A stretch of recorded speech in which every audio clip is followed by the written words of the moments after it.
The Cuban Missile Crisis. Junior Certificate History by Exam Learn. In the year of 1959, Fidel Castro and Ernesto Guevara overthrew a corrupt dictatorship in Cuba and established a communist country. The Americans were not happy with communists being so close to their border, and so they placed an embargo on Cuba. This stopped all trade between the two countries. Cuba went to the USSR for help as they had lost their largest exporter, and Nikita Khrushchev agreed to buy their main export, which was sugar. This angered the USA, and in 1601 they invaded Cuba, but it was a failure and they were defeated at the Bay of Pigs due to bad organization. This made Cuba look for even more assistance, and Khrushchev sent them military equipment and advisors. John F. Kennedy, who was the president of the USA at the time, worried that the USSR were locating missiles in Cuba.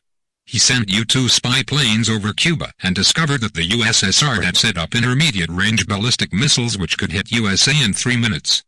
JFK was unsure what to do, and so he met with his advisors.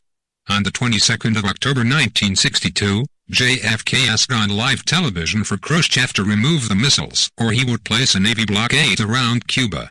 He announced a full-scale attack on Russia if missiles were fired, or if they tried to break through the blockade. He placed B-52 bombers armed with nuclear bombs above Cuba. Khrushchev sent military ships towards Cuba, and the world waited for another world war. Thankfully, he finally ordered the ships to stop on the 24th of October, and on the 28th of the same month a compromise was made.